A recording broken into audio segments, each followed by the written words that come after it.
We usually only see it in Disney movies, but there have been people who were raised by animals.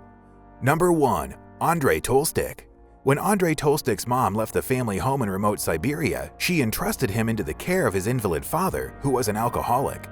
Not long after she left, his dad left too. Andrei was just 3 months old at the time.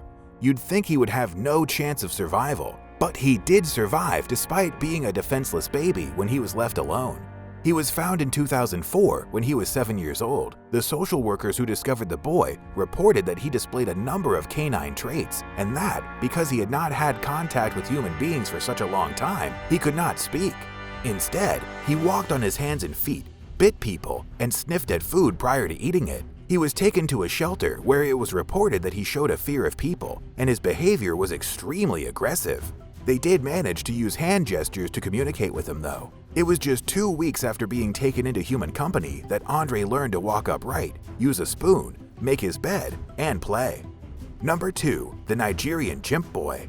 Discovered in 1996 when he was around 2 years old, Bello came from the Fulani tribe of West Africa, in which it was ordinary for disabled children to be abandoned.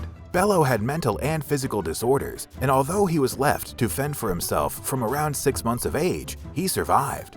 It is thought that his survival is due to him being taken into a chimpanzee family, amongst which he was found in the Falgore forest. It wasn't until 6 years after he was found that his story was made public in 2002. He had been at a children's home in Kano, Nigeria. When he was first found, he walked just like a chimp, his arms being dragged along the floor as he walked on bent legs. He appeared to be nocturnal, jumping around the bedroom throughout the night and making a racket as he threw things around. He continued this behavior throughout his short life. He died in 2005. Number 3. The Syrian Gazelle Boy. The Syrian Gazelle Boy was discovered when he was about 10 years old. He was in the desert of Syria, living in a gazelle herd. Amazingly, he was able to run around 50 kilometers an hour. He was so fast that an army jeep was used to catch him, after which he was tied up by his hands and feet. He was emaciated but super strong and healthy, with finely tuned and toned muscles. He was taken away by the authorities and put into an institution for the insane. He was reported to be alive in 1955 when he tried to escape the institution. There have been various media reports about the Syrian Gazelle Boy with different information reported within them, but they all agree that he was found with his herd and appeared to have been brought up within it. Number 4. Marina Chapman. Marina Chapman appears to be an ordinary lady living in England on the surface. But if you read her autobiography, you'll realize that that's not always been the case. When she first sent it to publishers, many rejected the manuscript on the grounds that it was too far-fetched and obviously a fabrication, not the true story she claimed it to be. In her book, she said that she had been kidnapped as a small child and left in the jungle of Colombia. She was saved by a family of capuchin monkeys, well known for being amenable to human children. She was trained by her new family to hunt without tools, catching birds and rabbits for food. 5 years after she was left in the jungle, hunters came and took her to a brothel, exchanging her for money and goods.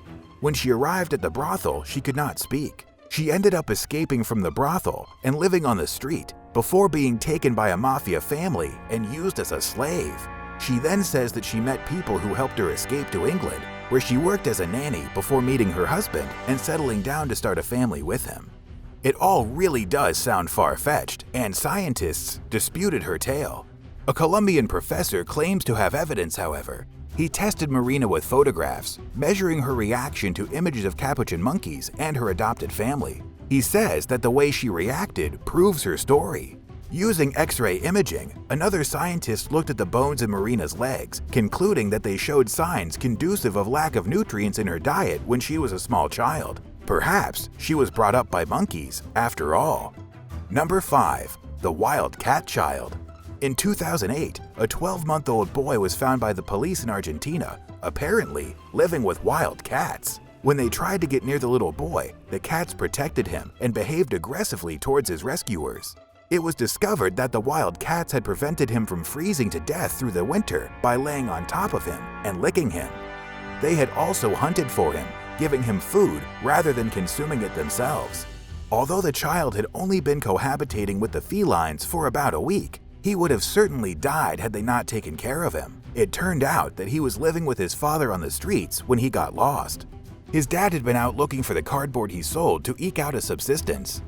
When the child was found, his father claimed that the cats had always had an affinity with the little boy. The cats that surely saved the life of a small child were feral creatures, yet they showed nurturing and compassion to another species that needed help. Who'd have thought that cats do actually care? Were you raised by animals as a child? Probably not, but if you were, let us know in the comments section below, and make sure to like, share, and subscribe for more videos like this one.